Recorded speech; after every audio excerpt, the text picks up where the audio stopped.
Hello friend, चलिए discuss करते हैं सीएमए फाइनल पेपर सॉल्यूशन दिसंबर 2025। क्वेश्चन नंबर 3 ये डिस्कस करते हैं। इसकी पीडीएफ मेरी ऐप पे है। ऐप का लिंक डिस्क्रिप्शन लिखा हुआ है। फ्री मटेरियल में वहाँ पे जाइएगा तो वहाँ पे आपको पेपर का सॉल्यूशन मिल जाएगा। यदि आपको नहीं मिल रहा है तो आप प्लीज़ आप मुझे इस नंबर पे व्हाट्सअप करेंगे 9312606737, तो मैं आपको सेंड कर दूँगा। ठीक है ना। चलिए इस क्वेश्चन को देखते हैं। इस क्वेश्चन में क्या है, ये रिस्की प्रपोजल का क्वेश्चन है।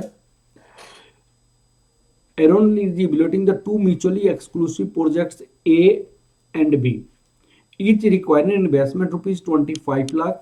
Project A expected generated annual cash inflow rupees 7,000, pessimistic 9,50,000, most likely 12 lakh in optimistic case. The probability of these outcomes is this probabilities है। Project the standard deviation of project inflow is this। ये आपका outflow है, ये आपका inflow होने की chances है, उसकी प्रोबेबिलिटी दी हुई है। स्टैंडर्ड डेविएशन आपको इतना दिया हुआ है। प्रोजेक्ट बी का आउटफ्लो भी आपको 25 लाख है, लेकिन कैश इनफ्लो 5 लाख, 10 लाख, 14 लाख है। उनकी प्रोबेबिलिटी इतना दिया हुआ है। उनके स्टैंडर्ड डेविएशन 2,50,000 दिया हुआ है। For the benchmarks purpose the industry has a 3 comparable projects। Project X with expected cash inflow 8 lakh है, स्टैंडर्ड बेसिस इतना है। Project Y cash inflow 10 lakh है, स्टैंडर्ड बेसिस 2,20,000 है। Project Z excuse me cash inflow आपको 9 लाख है, standard basis this. The industry benchmark coefficient of variance is defined as the average coefficient of variance is 3। ये x Y Z का जो average coefficient variance है industries benchmark का आपका है coefficient of variance. assess the expected cash inflow project X and project Y. तो first part का answer लिखेंगे। Answer of first part,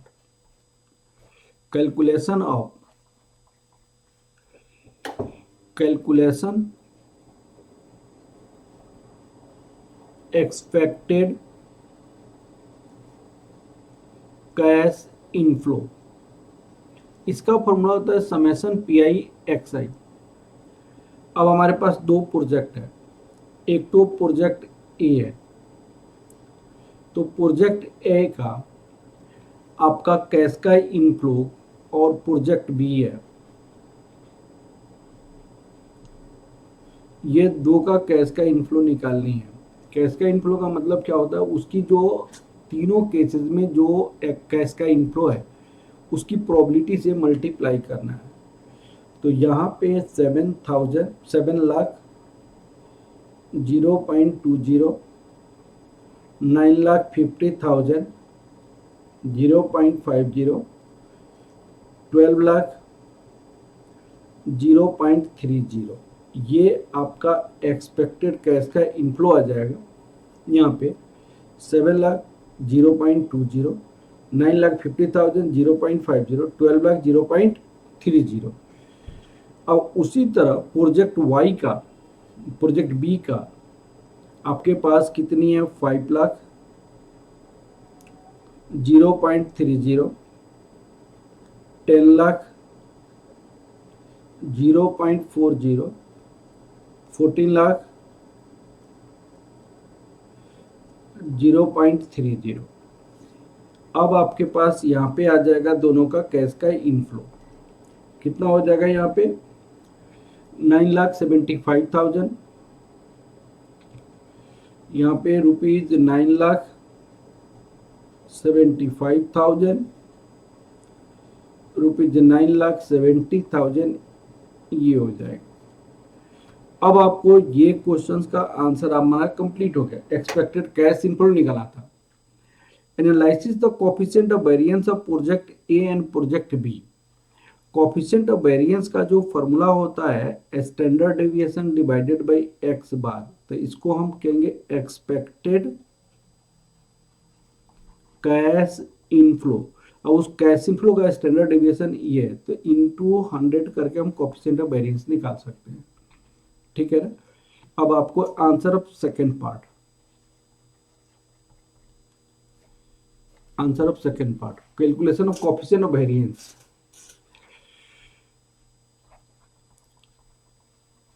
calculation of coefficient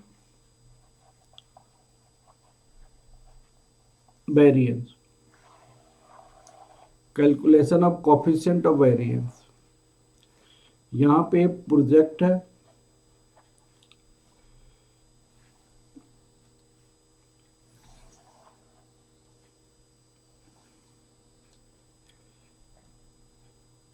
project A और project B. Cash inflow that equal to X bar 9,75,000, 9,70,000। Standard deviation this, यहाँ पे standard deviation question दिया 1,80,000 ए का, 2,50,000 B का। 1,80,000, 2,50,000। अब हमें निकालनी coefficient of variance.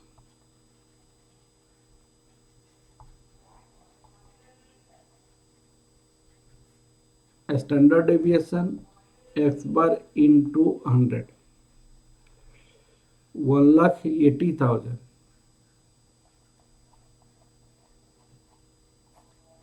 9,75,000 into 100, 2,50,000 9,70,000 into 100। तो ये आपका आ जाएगा 18.46%, 25.77%। अगर स्टैंडर्ड डेविएशन के बेसिस पे बोला जाए तो ये वाला प्रोजेक्ट ए बेस्ट है, जिसकी कोएफिशिएंट वेरिएंस कम होता है। वो एब्सोल्यूट आपको मेजर करता है कि आपका रिस्क पर यूनिट रिटर्न पे, आपका risk per unit cash inflow पे आपका क्या है। तो 18.46% ए का है, 25.77% बी का है।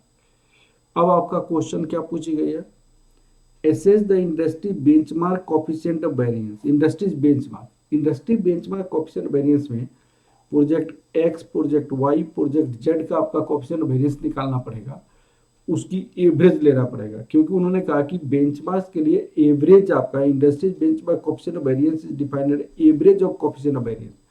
तो तीनों का कोएफिशिएंट ऑफ वेरिएंस पहले निकालना पड़ेगा आपको, फिर आपको आगे बढ़ना पड़ेगा। आंसर ऑफ तीसरा पार्ट के आंसर में calculation of coefficient of variance. यहां पे प्रोजेक्ट तीन नहीं, कौन कौन सा है, project X,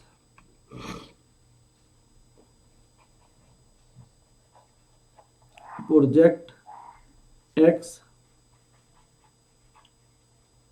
project Y, project Z. अब आपको क्या होगा, यहाँ पे 1,60,000, 8 लाख, दिस 1,80,000,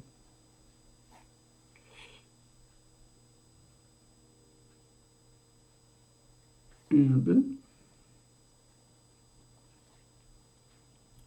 2,20,000,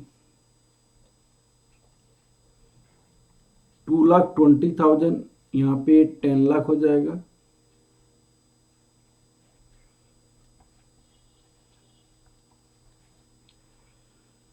$1,80,000 ये 9 लाख हो जाएगा इंटू 100।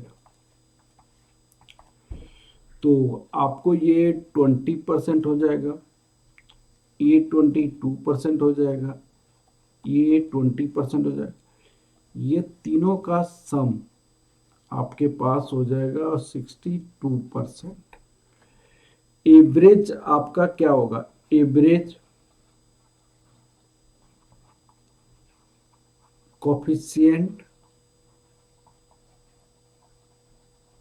वेरिएंस 20%, 22%, 20% डिवाइडेड बाई 3, तो आपका 20.67% हो जाएगा। अब आपसे क्वेश्चन क्या पूछा गया है, यहाँ पे सारी इंफॉर्मेशन दिया हुआ है। Expected cash inflow, standard deviation, cash inflow, standard deviation, cash inflow, standard deviation. Which project Aeron Limited should select as a compared to the industries? Industries के बेस पे कौन सी, इंडस्ट्रीज को कंपेयर करते हुए कौन सी प्रोजेक्ट को सेलेक्ट करना चाहिए। तो इंडस्ट्रीज की कोएफिशिएंट ऑफ वेरिएंस निकाल लेंगे, आप उसको कंपेयर करेंगे आपको प्रोजेक्ट ए और प्रोजेक्ट बी को, जिसका कोएफिशिएंट वेरिएंस कम होगा उसको सिलेक्शन करना चाहिए। अब देखिए इसका 20.67 है और प्रोजेक्ट ए का 18.46 है, तो इसलिए प्रोजेक्ट ए को सिलेक्शन करना चाहिए।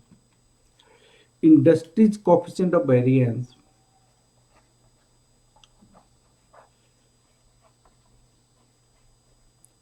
Coefficient of variance equal to 20.67% और project A coefficient of variance 18.46%, 6%। Project B coefficient of variance 25.77%। Here lowest coefficient of variance should be